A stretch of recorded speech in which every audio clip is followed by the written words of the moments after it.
आप ये सोच रहे होंगे इतनी गर्मी है और मैं आग ताप रहा हूँ।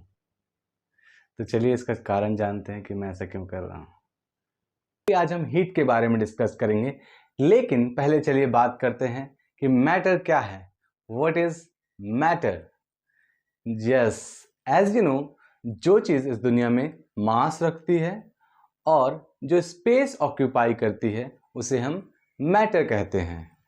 मैटर छोटे छोटे पार्टिकल से मिलकर बनता है जिसे एटम्स कहते हैं, और जब सिमिलर एटम्स आपस में कंबाइन होते हैं तो वो मॉलिक्यूल्स बनाते हैं। यस, हर मॉलिक्यूल्स में कुछ काइनेटिक एनर्जी होती है जो उसे मूवमेंट में हेल्प करती है, और किसी सब्सटेंस के सब मॉलिक्यूल्स की टोटल काइनेटिक एनर्जी को हम थर्मल एनर्जी कहते हैं। और इक्वेशन में थर्मल एनर्जी को लेटर U से डिनोट किया जाता है। अब आते हैं हमारे टॉपिक पे जिसे आज हम पढ़ना है। What is heat? Yes, heat वो एनर्जी है जो सब्सटेंस के बीच में ट्रांसफर होती है। और कब होती है ट्रांसफर? जब उनका टेम्परेचर अलग होता है। इक्वेशन में हीट को कैपिटल लेटर Q से डिनोट करते हैं। तो जब टेम्परेचर डिफरेंस होता है तो कौन सी एनर्जी ट्रांसफर होती है? जी हाँ, थर्मल एनर्जी ट्रांसफर होती है। इसे ही हम हीट कहते हैं। काफी समय तक साइंटिस्ट हीट को एक तरह का फ्लूइड समझते थे, क्योंकि ये एक सब्सटेंस से दूसरे सब्सटेंस में फ्लो करती थी। लेकिन अब हमें पता है कि हीट एक्चुअली में फ्लूइड नहीं है, ये एनर्जी है जो ट्रांसफर होती है। डेली लाइफ में हम हीट को कैलोरीज में मेजर करते हैं, और जो न्यूट्रिशन लेवल पे आप जो यूनिट्स देखते हैं वो एक्चुअली किलो कैलोरीज होते हैं, यानी 1000 कैलोरी। लेकिन इंटरनेशनल सिस्टम ऑफ यूनिट्स और ऐसा यूनिट में हम जूल्स का यूज करते हैं। लेकिन ये कैलोरी क्या होता है? तो चलिए देखते हैं।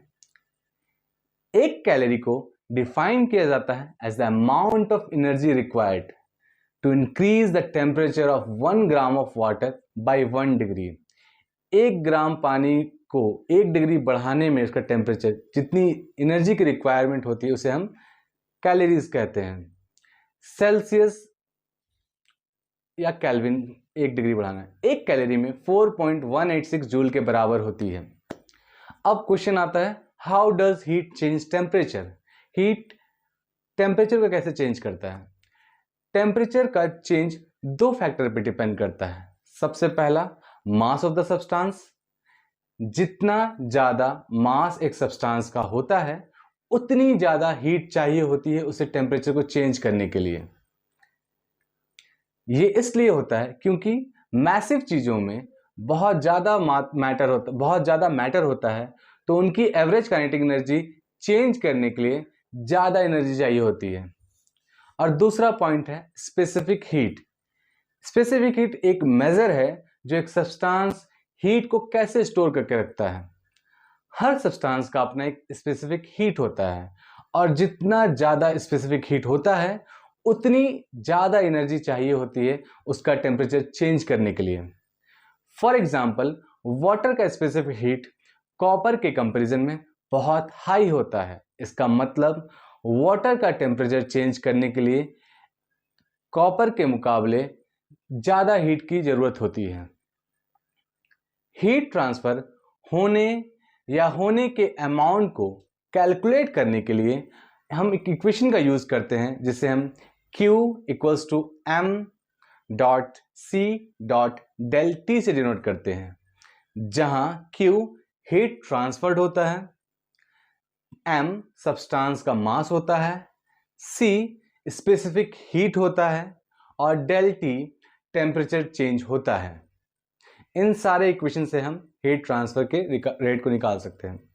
अगर Q पॉजिटिव है मींस अमाउंट ऑफ हीट जो सब ट्रांसफर हो रहा है, अगर वो पॉजिटिव है, हीट सब्सटेंस में ट्रांसफर होती है। और अगर हीट में Q नेगेटिव है तो हीट सब्सटेंस के बाहर ट्रांसफर होती है। अब बात करते हैं हीट एंड फेज चेंजेस। जब एक हीट सब्सटेंस में ऐड होती है तो वो अपना फेज चेंज करती है, वो सॉलिड से लिक्विड में फेज चेंज करती है। फॉर एग्जाम्पल, अगर आपके पास 1 किलोग्राम आइस है और वो -14 डिग्री सेल्सियस पर है और आप हीट ऐड करते हैं तो आइस का टेम्परेचर बढ़कर 0 डिग्री पर पहुंच जाएगा। उस पॉइंट पर टेम्परेचर बढ़ना बंद हो जाएगा क्योंकि आइस मेल्ट हो रहा है, ice is changing it's phase. जो हीट आप ऐड करते हैं वो आइस को सॉलिड से लिक्विड में चेंज करने में यूज होता है, और एक बार जब सारी आइस मेल्ट हो जाती है तो वाटर का टेम्परेचर दोबारा बढ़कर 100 डिग्री सेल्सियस तक पहुंच जाता है। उस पॉइंट पर टेम्परेचर फिर से बढ़ना बंद हो जाता है क्योंकि वाटर बॉईल हो रहा है, और जब सारा वाटर स्टीम में कन्वर्ट हो जाता है और हीट करने से स्टीम का टेम्परेचर बढ़ जाता है। फेज चेंज के दौरान हम एक अलग इक्वेशन का यूज करते हैं जिसे हम Q = m.L से डिनोट करते हैं। Q और M आपका पता है, और L होता है लेटेंट हीट, जो फेज चेंज के लिए रिक्वायर्ड होता है। लेटेंट हीट ऑफ फ्यूजन वो हीट होती है जो सॉलिड को लिक्विड में चेंज करने के लिए रिक्वायर्ड होती है, और लेटर हीट ऑफ वेपराइजेशन वो हीट होती है जो लिक्विड को गैस में चेंज करने के लिए रिक्वायर्ड होती है। अब क्वेश्चन आता है कि ये हीट स्प्रेड कैसे होता है, फैलता कैसे है। तो हीट 3 मेन तरीके से स्प्रेड होती है: कंडक्शन, कन्वेक्शन और रेडिएशन। आइए इनके बारे में वन बाय वन करके डिस्कस करें। तो सबसे पहले कंडक्शन ये मॉलिक्यूल्स के बीच में फिजिकल कॉन्टेक्ट के थ्रू होती है, जो एक मॉलिक्यूल से दूसरे मॉलिक्यूल्स तक काइनेटिक एनर्जी का ट्रांसफर करती है। फॉर एग्जाम्पल, जब आप किसी मेटल स्पून से कॉफी को स्टीर करते हैं तो हीट हॉट टी स्पून में कंडक्ट होती है, कॉफी से चम्मच गर्म होने लगता है। हीट कंडक्शन का रेट टेम्परेचर डिफरेंस, हीट का जो conduction rate of temperature difference जो होता है वो क्रॉस सेक्शनल एरिया पे डिपेंड करता है। जितना ज़्यादा क्रॉस सेक्शनल एरिया होगा उतनी अच्छी से हीट फ्लो होगी, और मटेरियल की कंडक्टिविटी पे कि कौन सा मेटल है। हीट कंडक्शन ओवर टाइम का इक्वेशन भी होता है, जैसे Q/T = K.A T1 - T2/D, जहाँ पर K थर्मल कंडक्टिविटी होता है, A क्रॉस सेक्शनल एरिया होता है, और T और T2 टेम्परेचर डिफरेंस होते हैं, टेम्परेचर्स होते हैं 1 और 2 के। नंबर D डिस्टेंस होता है जिसमें हीट कंडक्ट होती है।